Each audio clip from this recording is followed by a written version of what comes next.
Hi friends, இன்றைக்கி வந்து பச்சை அவரைக்காய், கத்திரிக்காய், உருளைக்கிழங்கு இதெல்லாம் போட்டு ஒரு குழம்பு செய்யலாம்.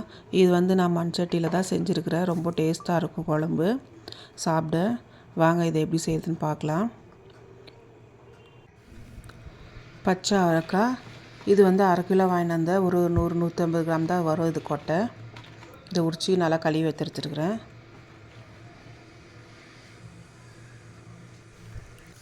இப்போ வந்து ஒரு மிக்ஸி ஜார் எடுத்துக்கின்னு ஒரு 1/4 மூடி தேங்காய், மெழுகு 1/2 ஸ்பூனு, ஜீரகம் ஒரு 1/2 ஸ்பூனு நல்லா அரைச்சி எடுத்து வச்சுக்கலாம்.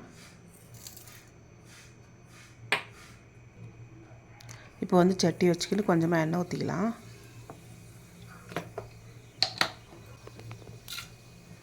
கடுகு சீரகம் போட்டுக்கலாம்.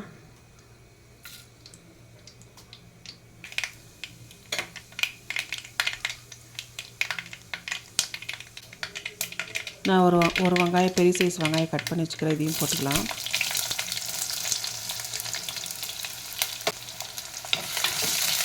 வெங்காயம் நல்லா வதக்கலாம்.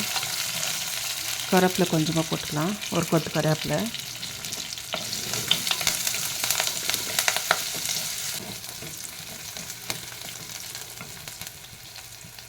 வெங்காயம் நல்லா வதக்கினதுலேருந்து இஞ்சி பூண்டு பேஸ்ட் போட்டுக்கலாம். ஒரு 1/2 ஸ்பூன் போட்டால் போதும்.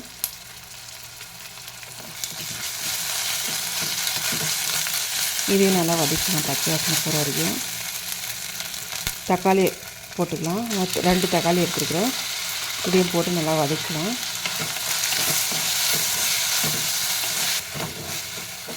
தக்காளி எல்லாம் நல்லா வதங்கியாச்சு. பாருங்கள், இந்த அளவுக்கு வதங்கிருக்குது. இப்போ வந்து மசாலா தூள் போட்டுக்கலாம். நான் வந்து மிளகாத்தூள் 1 ஸ்பூனு, மஞ்சள்தூள், தனியாத்தூள் 2 ஸ்பூனு, வீட்டு மிளகாத்தூள் வந்து 3 ஸ்பூன் எடுத்துருக்குறேன். அது வந்து காரம் இருக்காது, குழம்பு மிளகாத்தூள். அது போட்டால் தான் ரொம்ப நல்லாயிருக்கும். இப்போ இதெல்லாம் போட்டு நல்லா ட்ரையாக கொஞ்சம் நேரம் பரட்டிக்கலாம். இப்போ அரைச்சி வச்ச தேங்காய் இதில் ஊற்றிக்கலாம்.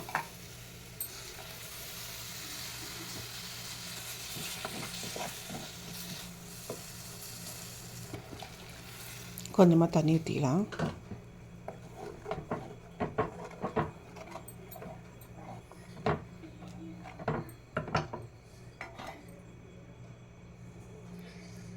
இப்போ இதில் அவரைக்காய் போட்டுக்கலாம். கத்திரிக்காய், உருளைக்கிழங்கு போட்டுருக்குறேன். கட் பண்ணி போட்டுக்கலாம்.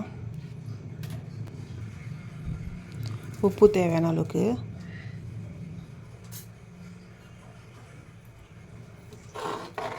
நல்லா மிக்ஸ் பண்ணி விட்டுக்கலாம். இப்போ வந்து குழம்பு கொஞ்சம் கெட்டியாக இருக்குது. இன்னும் கொஞ்சம் தண்ணி ஊற்றிக்கலாம்.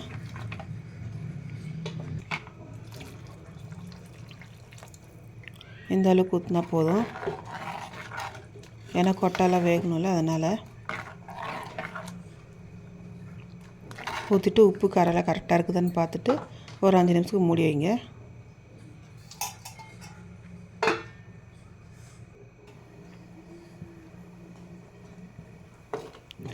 இது வந்து அப்பப்போ கிளறினே இருக்கணும், இல்லைனா பொங்கி வந்துடும் குழம்பு.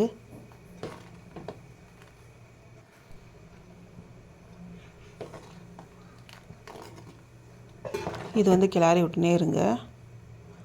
அடுப்பு வந்து சிம்மில் தான் இருக்கணும். அந்த கொதி வர மட்டுக்கும், கொதி வந்துச்சுன்னா போதும் சிம்மில் வச்சுருங்க. அது பாட்டுக்கு அது கொதிக்கும். இப்போ நல்லா கொதிக்குது குழம்பு. மறுபடியும் ஒரு வாட்டி நல்லா கிளறி விட்ருங்க. கிளறி விட்டு கொட்டெல்லாம் வெந்துக்குதான்னு ஒரு வாட்டி பார்த்துக்கோங்க.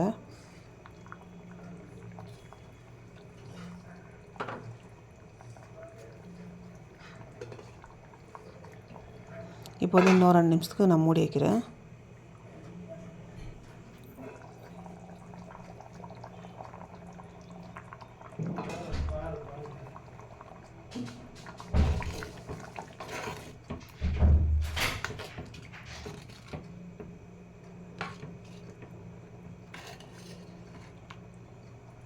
இப்போ கொட்டெல்லாம் நல்லா வெந்துருச்சுன்னா குழம்பு இறக்கிடலாம். நல்லா வெந்திருக்குது.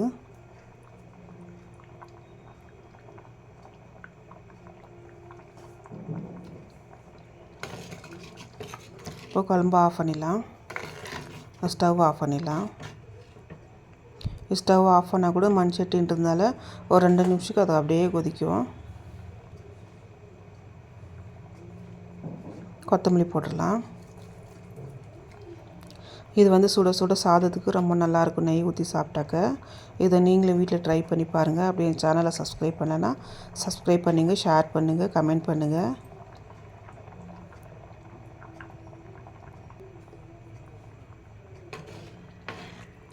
ரெடி ஆயிடுச்சு இது.